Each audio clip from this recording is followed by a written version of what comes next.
de la tentación empezó su ministerio.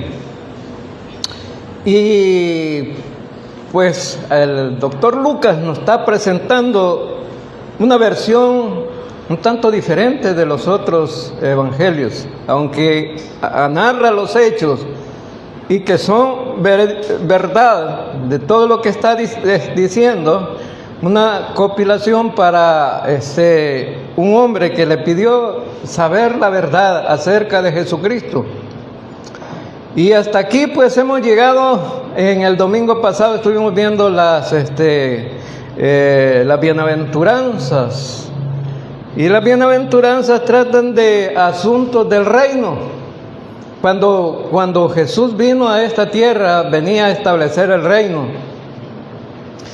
Y las bienaventuranzas es el perfil de la vida de los que van a estar en el reino. Pero cuando empezamos a ver, ¿verdad?, que bienaventurados los pobres, y usted podría decir, hermano, uno que es pobre no está bienaventurado. Y bienaventurados los que tienen hambre. Y usted podría decir, hermano, pero no me parece bien eso, porque uno que tiene hambre no está feliz, ¿verdad? Barriga llena, corazón contento. Pero lo que pasa es que Lucas no escribió completamente lo que hay, algunas frases que faltan, que las escribió Mateo, y por eso necesitamos comparar escritura con escritura para ver de qué se trataba. Es que Jesús vino como a darle vuelta a las cosas, ¿no? Lo que tenía la religión del momento, tenía acostumbrado a la gente a una manera, y algunos se cierran tanto en eso, ¿verdad?, que dicen, no, así como yo digo no es de otra manera. Pues los legalistas, que eran los escribas y los fariseos que andaban detrás de Jesús, veían las cosas de un punto de vista diferente a Jesús. Por eso Jesús dice, un remiendo nuevo no puede estar en un trapo viejo. O un trapo viejo, o a un trapo viejo no se le puede poner un remiendo nuevo, porque se va a romper, no se va a tolerar. Pero estaba hablando acerca del mensaje que Jesús traía, era algo nuevo, y que no lo podían tolerar los religiosos del momento, de que estaban ahí persiguiendo a Jesús. Y Jesús vino cambiando algunas cosas, ¿no? Ya vimos las sanidades que hizo, los llamamientos y todo. Y ¿sabe qué? Hay algunos que de nosotros, a lo mejor, si hubiera estado en el tiempo presente, hubiera dicho igual que los fariseos, ¿verdad? Y que los escribas hubiera dicho, Jesús está haciendo cosas que no son correctas. Sanó a un leproso y lo tocó. Para la ley judía era un tremendo problema, ¿no? No estaba autorizado tocar a la gente leprosa. Pero Jesús lo hizo. Jesús perdonó pecados a un paralítico. Le dijo, tus pecados te son perdonados. Y aquellos se extrañaron tanto, ¿no? Dijeron, ¿y cómo es posible que un hombre, algún maestro, profeta de Dios, venga y perdone pecados, y los pecados solo los puede perdonar Dios? Y es entonces que Jesús es Dios, ¿no? Por eso lo hacía. Entonces, y eso iba cambiando la perspectiva de la gente, ¿no? Y en las bienaventuranzas, lo que faltaba ahí, por ejemplo, bienaventurados los pobres, ¿de qué? Mateo dice, los de espíritu, pobres de espíritu. ¿Y quiénes son los pobres de espíritu? Los pobres de espíritu son aquellos necesitados de Dios.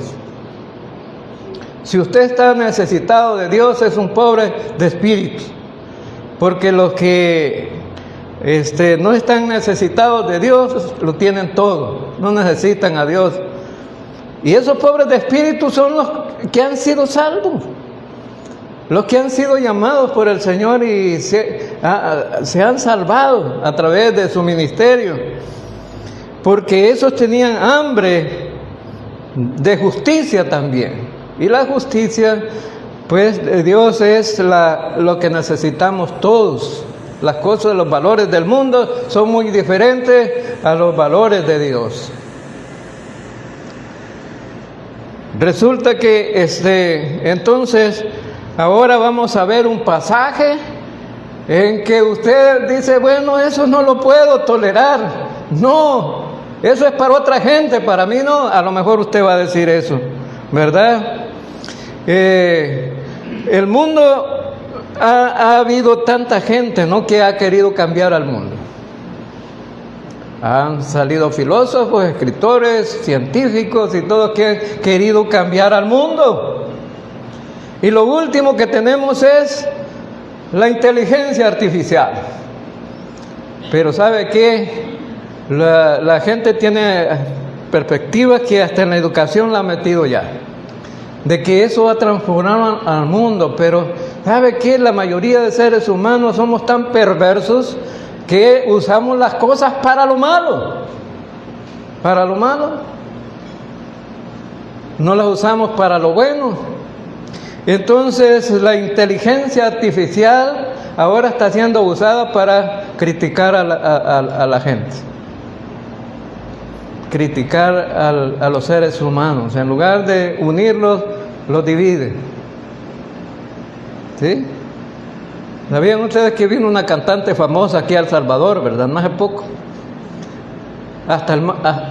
Todo el mundo salía abrazada de la dichosa Shakira, ¿no? Todo el mundo salían abrazados con ella. ¿Y eso cómo creen que lo hacen? Con la inteligencia artificial. Ahora, entonces, para ver, ¿verdad?,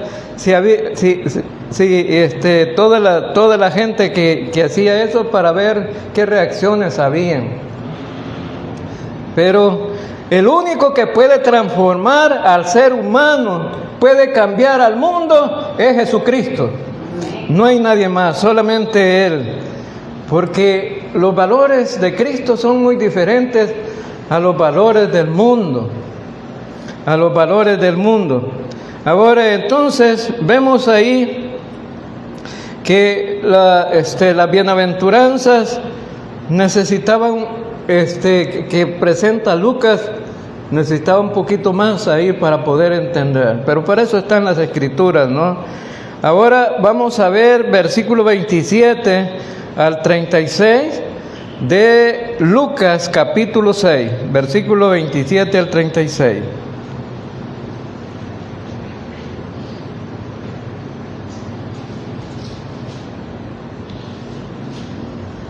Entonces, en estos versículos vamos a hablar acerca del amor verdadero, del amor verdadero.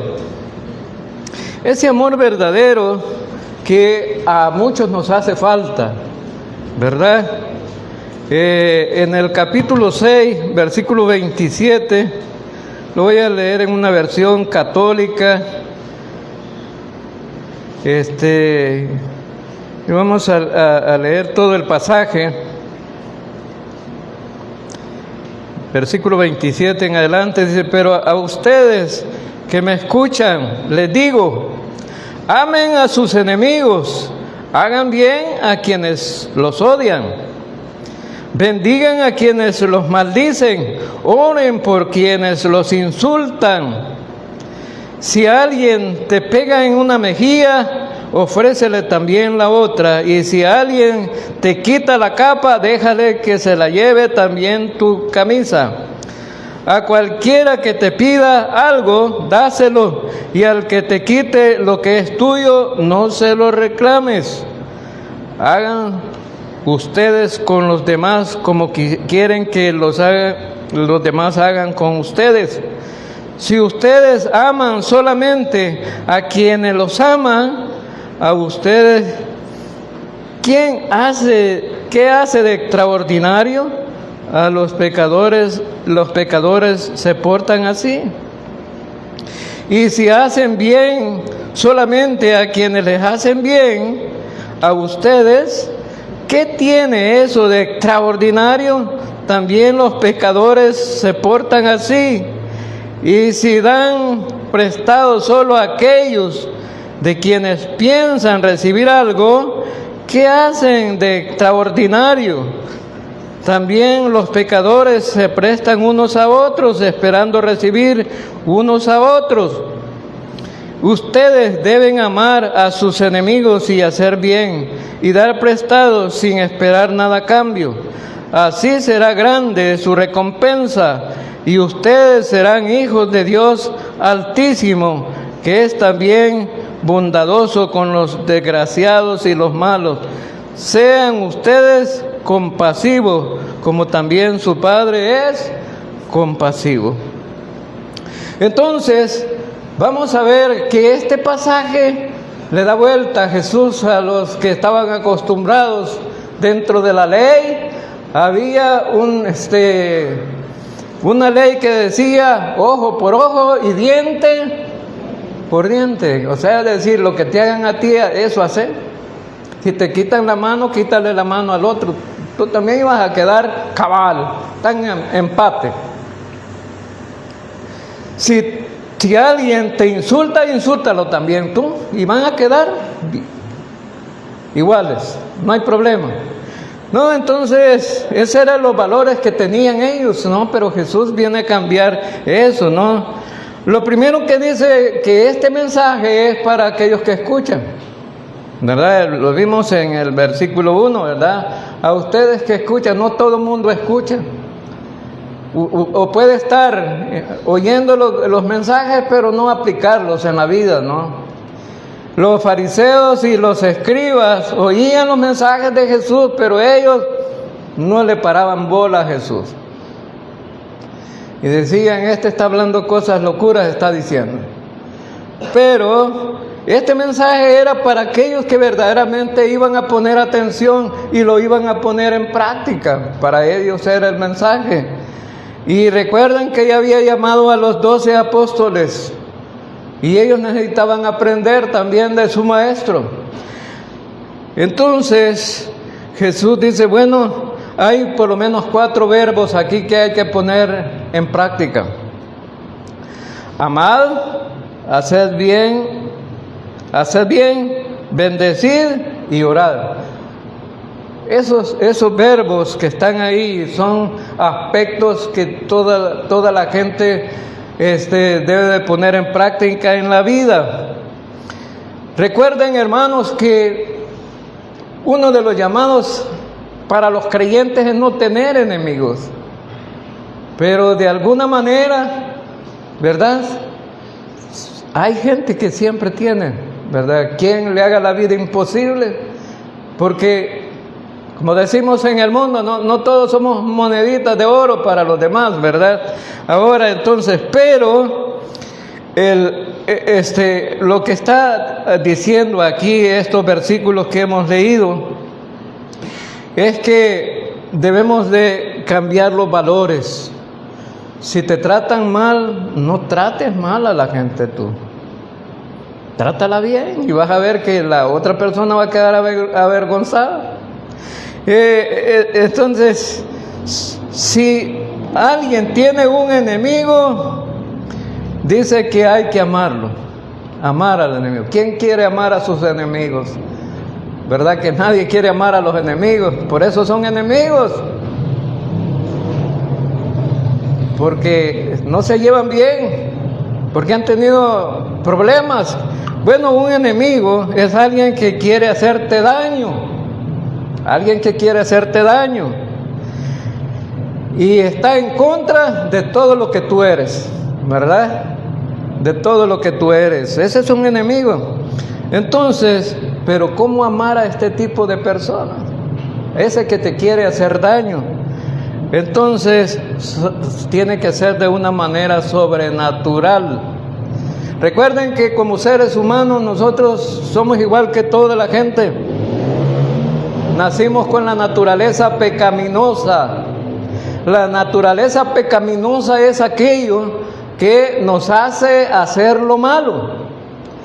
Pero hay una diferencia entre el creyente y el mundo, porque nosotros también tenemos una nueva naturaleza que recibimos cuando creemos en Cristo, y el Espíritu Santo que viene a morar dentro de nosotros, y de esa manera sobrenatural es como podemos amar a nuestros enemigos.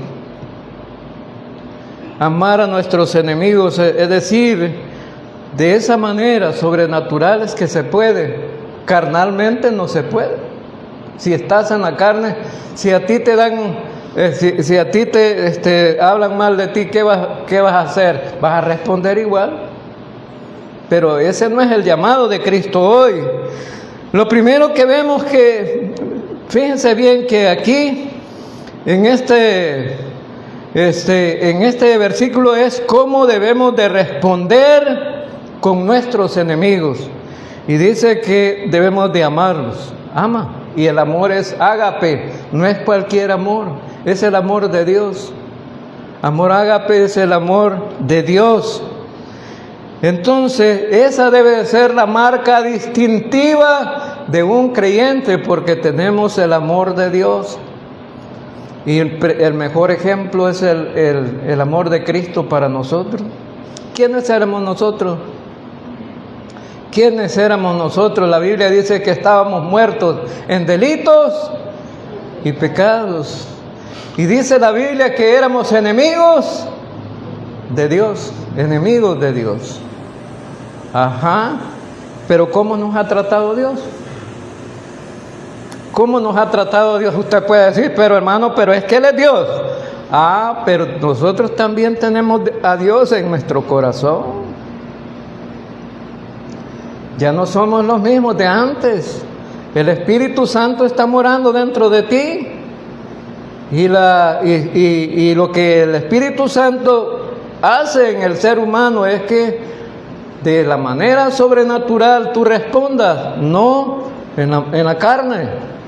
Entonces, en Juan capítulo 13, versículo 34 al 35 dice: un mandamiento nuevo os doy, que os améis unos a otros como yo os he amado, que también os améis unos a otros.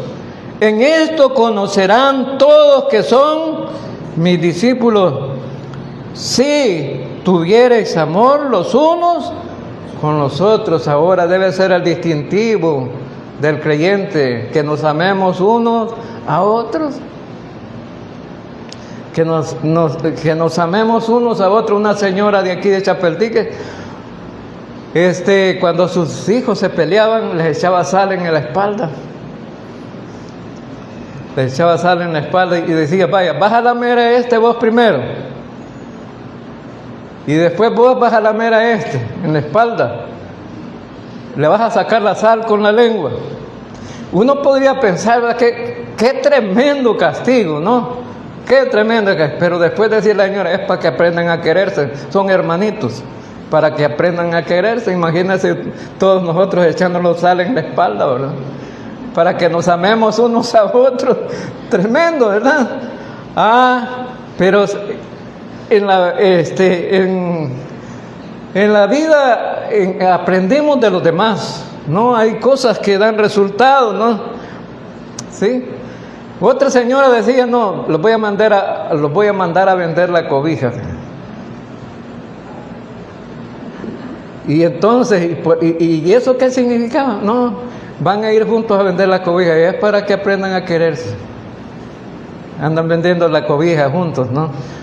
Son cosas de la cultura, de la vida de los seres humanos, ¿no? ¿Y para qué hacía eso la señora? Para que tuvieran miedo y ya no lo volvieran a hacer. ¿Sí? Para que ya no volvieran a ser castigados de esa manera. Ahora, entonces, la Escritura dice amarnos unos a otros, pero no solamente amarnos unos a otros, sino amarnos como Jesús nos amó a nosotros, como Jesús nos amó.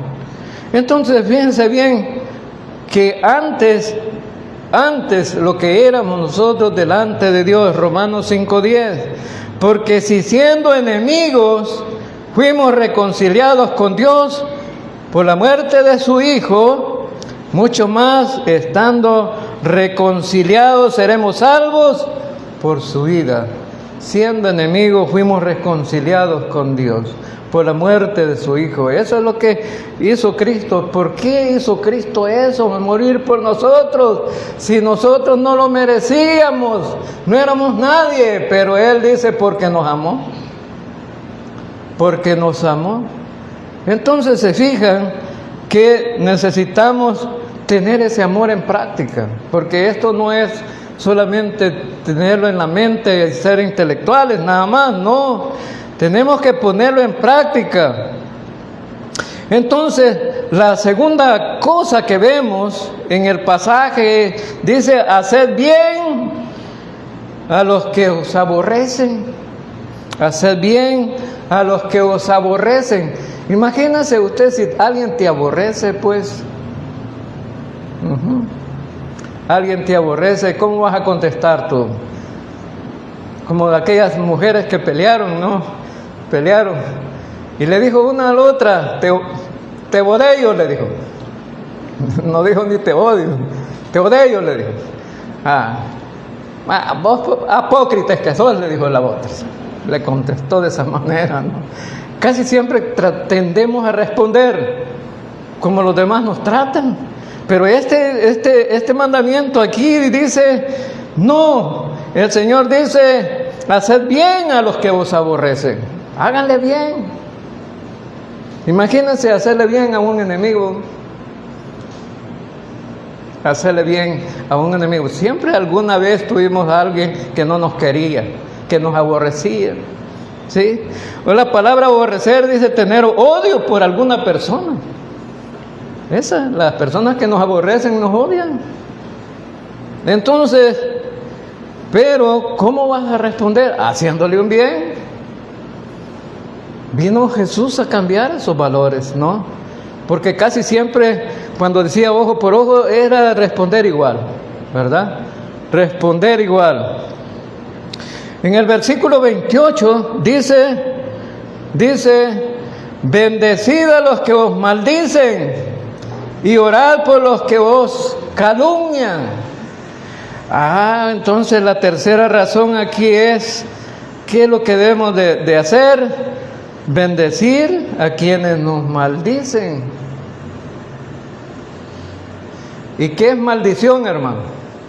¿Qué es maldición? Es una palabra compuesta de hacer mal a otro, o hablar mal del otro. Hablar mal del otro. Cuando alguien dice una maldición, siempre le pone algo más, ¿verdad? ¿Sí? Maldito. Pero no solamente se queda con la palabra maldito, ¿no? Sino que le saca a veces hasta la madre a uno. Entonces, significa que es un insulto tremendo. En la Biblia la palabra maldición era una palabra que la gente le temía. Entonces, la palabra, esa palabra debía como resultado de recibir la maldición, ¿qué debía de hacer el creyente? ¿Qué debía de hacer el creyente? Bendecir. Bendecir. Dios te bendiga. ¿Verdad que cuesta, hermano? No es sencillo, ¿verdad? Bendecir a los demás que te maldicen. Pero la bendición no es hipócrita, no tiene que ser hipócrita, tiene que ser de veras. ¿Cómo lo puedes bendecir? ¿Cómo puedes bendecir a tu enemigo? Haciéndole bien. Haciéndole bien. Muchas veces hay necesidades que suplir y esos enemigos de uno no tienen quien les resuelva. Allí es el momento, ¿no?, que uno puede actuar. ¿Sí? Mira, yo te voy a ayudar. No es fácil. Dos hombres tenían una milpa en la misma loma. En la misma loma. Y eran enemigos. Y Solo dejaban un surco de por medio para hacer la milpa. De aquí para allá del fulano y de aquí para allá del otro fulano. Pero a la hora de la cosecha, la milpa de uno era más buena que la del otro. Era más buena. Entonces, significaba que uno le daba mejor tratamiento a la tierra que el otro y la cosecha era más abundante. Pero a la hora de cortar los elotes, ¿qué creen? El que le pegó ruina a la milpa se pasaba un surco para de la que estaba buena y eran enemigos, no se llevaban. Y viene, ¿no? A la hora de la corta, él llegó en el momento que estaba cortando el surco que no le pertenecía y le dice al otro: agarraste otro, le dijo. Ya que te metiste, agarraste otro surco. Ya que metiste, no, porque uno no te va a dar mucho, le métete el otro. Yo te lo regalo. ¿Cómo cree que salió el otro? Avergonzado. Estaba metiendo en la milpa ajena solo porque eran enemigos. Ahora entonces vemos, hermanos, que estos son los valores del reino. Entonces, otra de las cosas que vemos aquí también, la cuarta forma de bendecir al enemigo es orando por los enemigos que nos calumnian. Hay quienes que van a hablar mal de ti, es más, le ponen de más y no han visto nada y lo aseguran. ¿Sí? Lo aseguran. Por eso yo, eso de los chambres, yo casi no le hago caso a la gente. Cuando alguien me va a contar una cosa, yo siempre le digo, me va a servir de testigo usted. Y me dicen, no, que no sepa que yo le conté. Ah, pues entonces es mentira. Es mentira. Es chambre nada más. Pero, ¿qué podemos hacer por alguien que no te quiere? Por alguien que te calumnia. Una calumnia es hablar mal de otro, hermano. Y a veces cuando las cosas son mentiras, ¿sí? Son mentiras. Entonces, vemos que la palabra calumnia significa acusación falsa, hecha maliciosamente, solo para poner en mal al otro, ¿verdad? Porque la gente quiere que el otro quede mal. Entonces, a Jesús lo acusaron de muchas cosas, ¿no? Pero ¿qué hizo Jesús, hermanos? ¿Qué hizo Jesús? Cuando hablaban mal de Él, ¿qué hizo Jesús? No abrió su boca. El apóstol Pedro dice en el capítulo 2 de la primera carta, versículo 23, dice, cuando lo insultaban, no respondía con insulto. Pero casi que la reacción de los seres humanos es responder igual. Además de eso, cuando padecía, no amenazaba, sino encomendaba la causa a aquel que juzga con justicia. Hay que dejárselo todo al Señor. Todo al Señor. Cuando nos hacen daño, muchas veces lo mejor es quedarse, miren, en silencio. Se trata de no responder igual. Eso es lo que está enseñando Jesús. No respondas igual que los demás. Tú eres un hijo de Dios, eres un creyente. Tu manera de ser debe ser diferente. La quinta cosa que vemos ahí, al que te hiera en una mejilla, preséntale también la otra, y al que te quite la capa, ni aún la túnica le niegues. Bueno, si te dan una cachetada, ¿cómo vas a responder? ¿Cómo responderías si te dan una cachetada? De revés va, de revés. Se desquita muchas veces la gente, ¿no?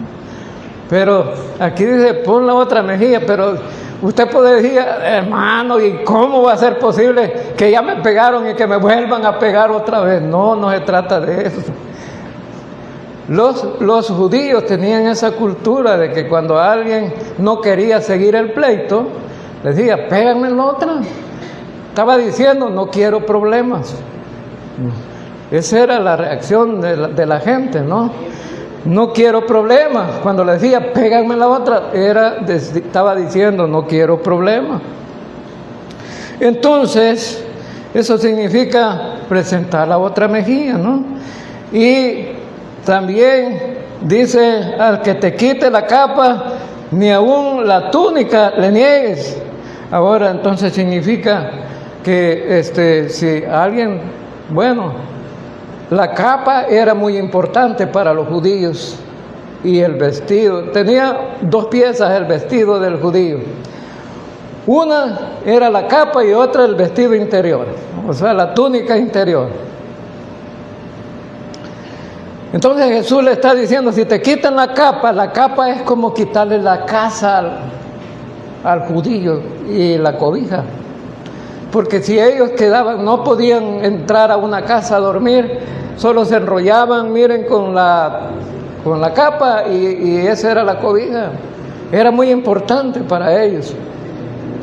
Entonces, y él le dice, en Mateo dice un poco más, Mateo dice, no solamente dale la capa, sino dale la túnica, dale un poco más, dale el doble.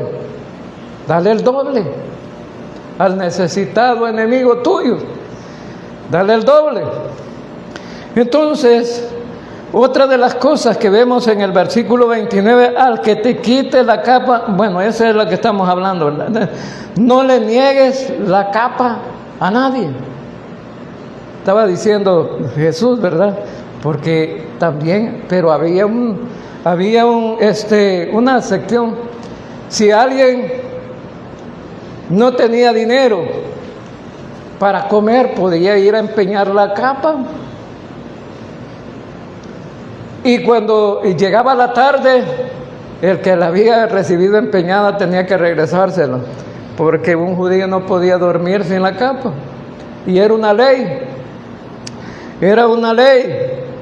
Entonces, vemos, hermanos, que son valores diferentes a como los tratamos nosotros. Llega alguien, te quita la capa y dice, ¿cómo es posible que te voy a dar mi camisa? Te voy a dar mi camisa y ya me quitaste la capa. Entonces significa que no depende de tu enemigo, depende de ti si le das algo más. Versículo 30 y 31. A cualquiera que te pida, dale, y al que tome lo que es tuyo, no pidas que te lo devuelva. Versículo 31. Y como quieres que hagan los hombres con vosotros, así también haced vosotros con ellos. ¿Cómo quieren que los traten a ustedes, hermanos? ¿Que los traten bien o que los traten mal? El deseo es que todo el mundo nos trate bien. A veces vamos a cualquier parte y salimos hablando ahí, miren, es que esa fulana que estaba allí es como una coronela, cómo lo trata uno. A veces en las oficinas hay gente, ¿no?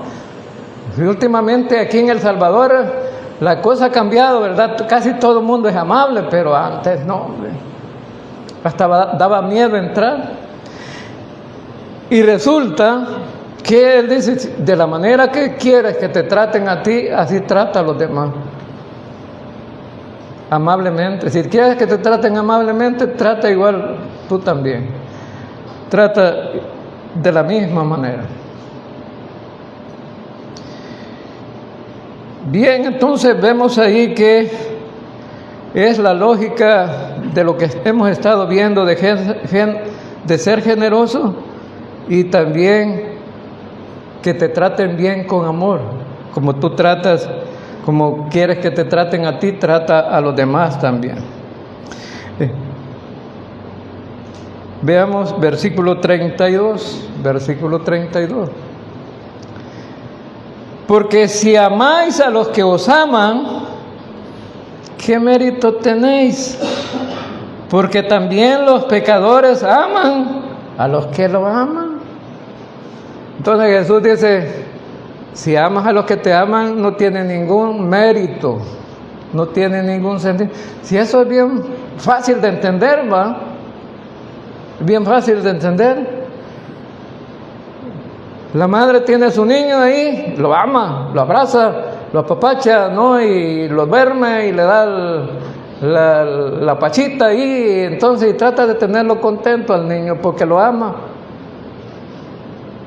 Pero eso lo hace casi todo el mundo, ¿no? Son excepciones que hay en el mundo de mujeres que no quieren a sus hijos, pero la mayoría de mujeres aman a sus hijos. Y a veces los hijos se portan mal y dicen, no, es que no me lo quieren. Pero a veces es verdad. Pero entonces eso todo el mundo lo hace, que ama a los que lo aman, ¿sí? Y los matrimonios cuando se van cuando quieren armar el matrimonio, le pregunta a la novia al novio, ¿me querés? Sí, le dice, tú sabes que si vos me querés, yo te quiero. Ajá, ¿y qué pasaría si uno no lo quiere? Ah, pues yo no te quiero. Casi siempre así es, ¿no? Siempre se anda preguntando si se quieren.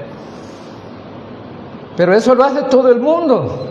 Todo, ¿no? Cuando van a armar el matrimonio, todo el mundo pregunta eso, ¿no? Si nos queremos, casémonos, si no, no. Lo hace todo el mundo. Ahora, entonces,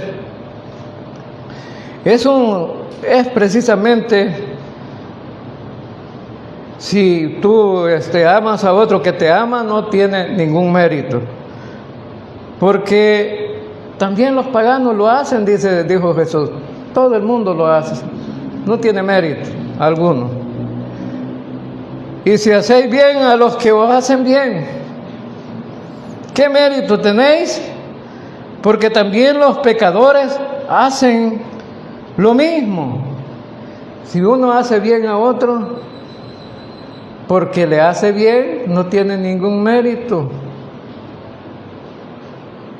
Mire que los fariseos, ya lo vimos, y los escribas criticaron a los discípulos del Señor solo porque andaban comiendo granos de trigo, ¿no? Tenían hambre. Y aquellos lo criticaron, valoraron más la religión que a los discípulos del Señor, ¿verdad? No quería que comieran. Entonces, y él dice, pero ¿qué hubiera pasado si le hubieran dado más importancia al ser humano que a la religión? Los valores hubieran cambiado. Entonces, si le haces bien a quien te hace bien, no tiene ningún mérito, todo el mundo lo hace, ¿sí? Sí. Aquí en Chapeltique es la costumbre que cuando va a haber una fiesta, mandan tarjetas, ¿no? Pero cuando se hace la fiesta, ¿no? Y con las tarjetas hay que llevar un regalo, ¿no? Y cuando llevan los regalos, van anotando quién mandó regalo. Fulana mandó regalo, fulana no. Fulano mandó regalo, fulano no. ¿Y para qué creen ustedes que hacen esa lista? Para que cuando el otro fulano haga la fiesta, no le van a llevar regalo tampoco. No le van a llevar. Aquí es regalo pagado.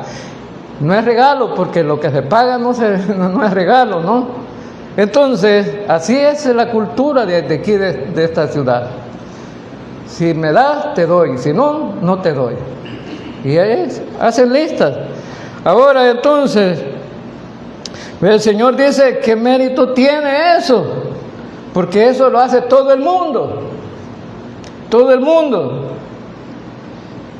Versículo 34 dice, y si prestáis a aquellos de quienes esperáis recibir, ¿qué mérito tenéis?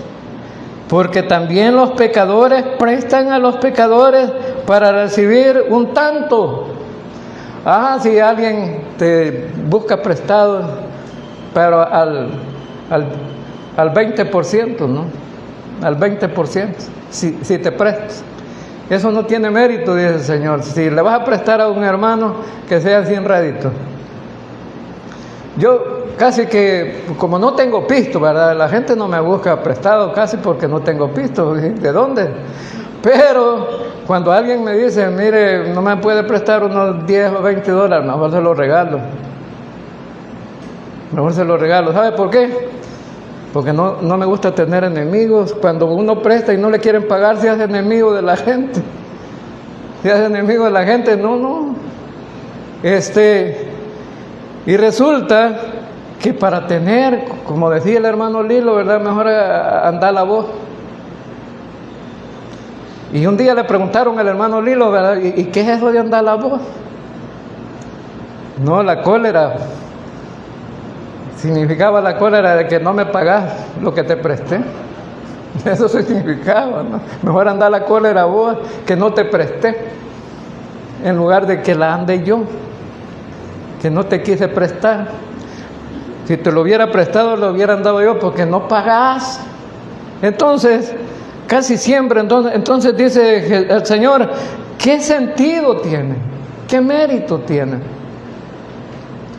Ahora, entonces, versículo 35, dice, amad pues a vuestros enemigos y haced bien y prestad, no esperando de ellos nada, y será vuestro galardón grande y seréis hijos del Altísimo, porque Él es benigno para con los ingratos y malos. Aquí está la conclusión del problema. Si tú haces esto, ¿qué va a pasar? ¿Qué va a pasar? Si tú prestas a los enemigos y haces bien a ellos y sin esperar nada a cambio, ¿qué va a pasar? Ahí está en el versículo. Vuestro galardón será grande, grande. ¿Y qué galardón estamos hablando, hermanos? ¿A dónde va a premiar el Señor con galardones? En el tribunal de Cristo. O sea, no es solamente así por así, sino que el Señor te está diciendo, vas a ser premiado. Vas a ser premiado. Allá en el tribunal de Cristo vas a recibir coronas.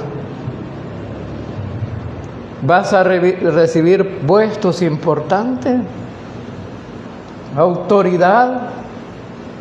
Aquí en esta tierra, cuando vienen las campañas políticas, todo el mundo quiere ser alcalde. No, yo quiero ser alcalde. ¿Por qué? Porque quieren tener cierto grado de autoridad, y otros quieren ser diputados y otros presidentes por el grado de autoridad que se tiene. Pero allá, en el reino milenial, va a haber gente que va a tener autoridad.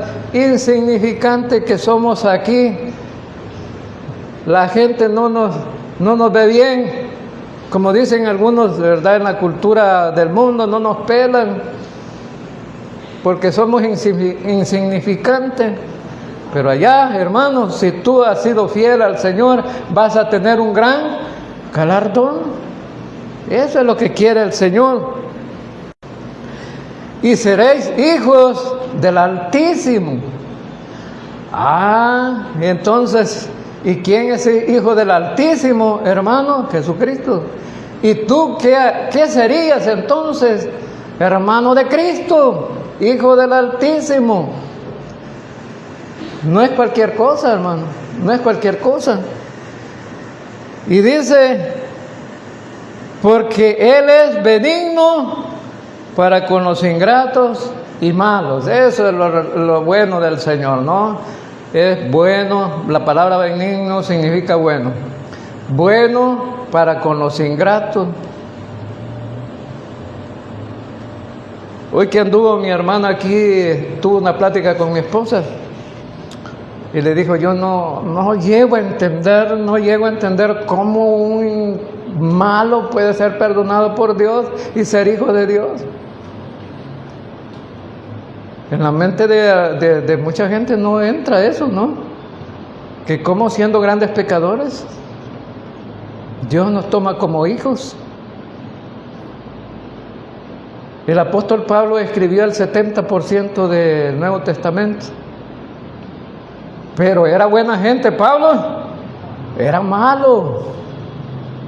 Pero Dios lo escogió, lo perdonó, se salvó y después le dio privilegios. ¿Era bueno David? ¿Era bueno David?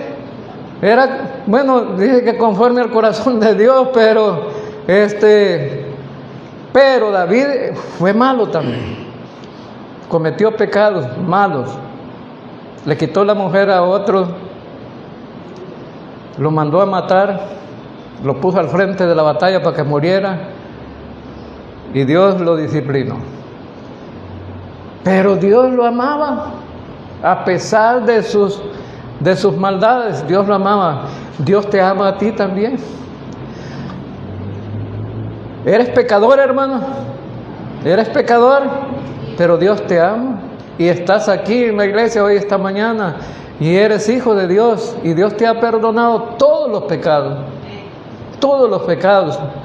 Y aquel que quiera ser salvo, hijo de Dios, también solamente tiene que creer en el sacrificio que Cristo hizo en la cruz.